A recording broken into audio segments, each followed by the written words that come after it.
A lot of our personality, anxiety, emotional experiences from the frontal cortex. So I have a question for you. Yes. The frontal cortex being in the front of your head, right behind your skull, in the front of your forehead, if this can be damaged and they can find evidence of inflammation markers and its impact on the frontal cortex in both concussions and long haulers COVID, possibly, as they're looking at it now in the study, looking at it now. as they're looking at that, what correlation is there to removing stress and inflammation off of the frontal cortex and upper cervical chiropractic care? So there, my mentor and just a dear, dear friend of mine, Dr. Scott Rosa, he's in New York. He's been doing so much work with this. He actually works with Dr. David Harshfield, who's actually an MD, and they have joined forces and they've put together some things. There is, you can actually see pooling of cerebral spinal fluid when the brain can't get rid of things because of that corkscrew that's happened right there, that bottleneck that's happened because of the atlas misalignment. So there's actually a picture that I brought that actually shows the pooling in the front of the brain. That one right there. Okay, so the first one is pooling. You see that white that's at the very bottom, that's at the very top of the head there? That is actually cerebral spinal fluid that is stuck there. That's swamp water sitting in the brain. So top left, red arrow pointing. Yes. White, bright white. Okay. And then 20 minutes later, so I was actually privileged to be at Dr. Rosa's office when he does these before and after MRIs. And what we actually see here is we see the after effects. You see how the pooling is gone? That is about 20 minutes after having an atlas alignment, where that pooling is now gone. That's awesome. From a chiropractic adjustment? From an atlas Upper cervical? Upper cervical alignment, yes. Specific adjustment? Yes. So this is not conspiracy theory. I see evidence. This is actually in a medical book now. This is what... So I have a question. Yes, go ahead. So as we see changes in water retention, cerebral spinal fluid retention around the frontal cortex, as you see in the left image, then that reduces on the right side. Mm-hmm. And you see, if you look at the bottom, you'll see an arrow, bottom right, bottom left. You'll see it's the term spinal stenosis, or restriction of fluid going from the brain down the spine. Okay, so you'll see the arrows there. Pay attention there. That's where the cerebral spinal fluid's got to flow down through the spinal column, through the atlas, down to the spinal cord. What kind of differences would an individual like this perceive that we would see on an image like this, but what would the patient might experience as a change within those 20 minutes? Is there any that they might see as an improvement here from 20 minutes out? Yes. So in particular, I remember Dr. Rosa said in one particular patient that he worked with that he felt like that there was a toilet flush in his brain.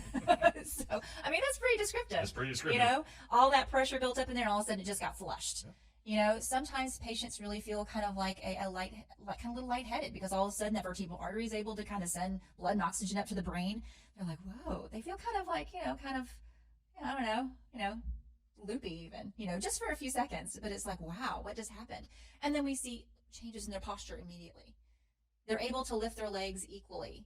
Their leg length becomes completely even. Why would that happen? Well, the postural muscles are actually, they're controlled in that area. So when the atlas is out of alignment, what happens is that one of the first neurological signs we can find is a short leg. It's not actual, anatomical short leg, is a functional short leg. So that hip comes up, a whole contracture happens. So basically it's entire muscle spasm occurring on one side of the spine, tilting that hip back and pulling that leg up.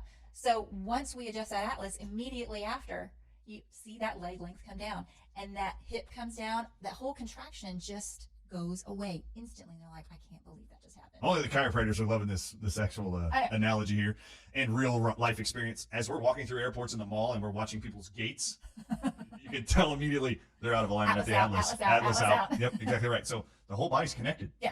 Is that what we're talking about here? The whole body is connected.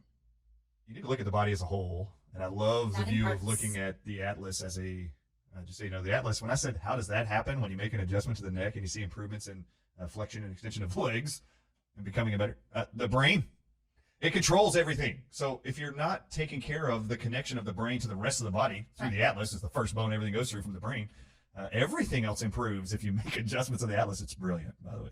I love it. Okay, keep going.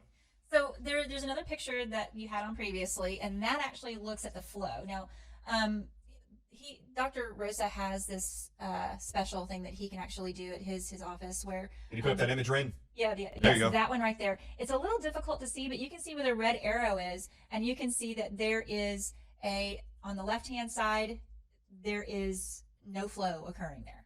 And there's no space. There's no space. Yeah. Okay. And the other side, you see how it's a lot darker? That darkness right there is cerebral spinal fluid. So now you can actually see the change there where the fluid actually flows.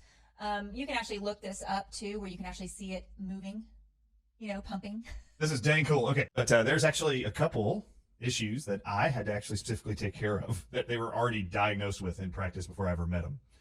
And they had some horrific medical procedures as a result of this that you're seeing on the screen.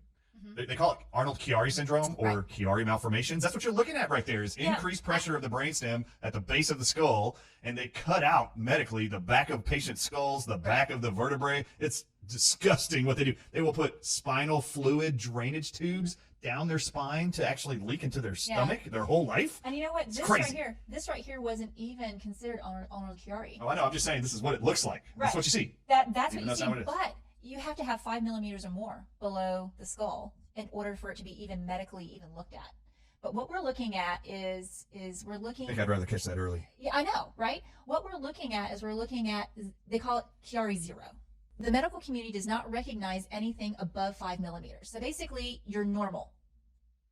What you've got going on when those cerebellar tonsils, when they come down through, and they can clog up that area, they basically squish the brainstem. I mean, you can see even the pons and everything just being squished, and this is very delicate tissue. You don't want anything to be squished here. All right. So what we're looking at is even something that's less than Chiari. We're looking at Chiari 0, not Chiari 1, 2, 3, 4, 5. We're looking at Chiari 0 as actually being a problem. And that's what this particular patient had. And what they're finding too is now I'm able to go, we have a phone hour system here that I'm able to go to 10 minutes from my office. It's an upright MRI. Could you imagine taking an actual, brain and neck scan of somebody in an upright position, where they are most of the time?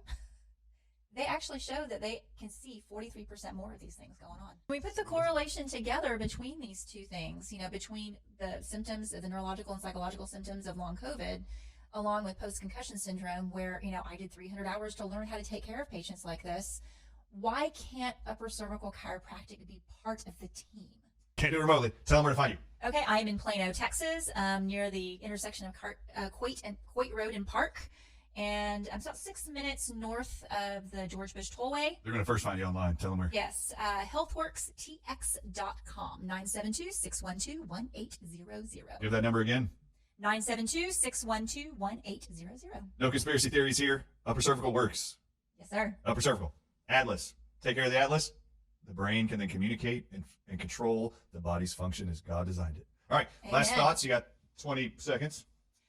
You know what? If you're sick and suffering, and nobody's giving you your why, come see us. Maybe we can do that. Thank you very much, Dr. Taylor, for coming in. I love chiropractic. I love all of you audiences worldwide. Stay safe, stay educated. Where else can they learn more about upper cervical stuff? Is there any references you can send them to or websites they can go to besides yours? Orthospinology.org. Orthospinology. Yes. ORTHOSPINOLOGY. Yes. .org. .org. Yes. There you go. Everybody go learn. I need to learn more too. I don't know everything on the planet. I do know chiropractic, but I don't know upper cervical. And I haven't spent 300 hours like this woman has. She's the expert. Trust her. Trust your babies, elderly, yourself, in her care. I do. I'm Dr. Ardis. Have a great week.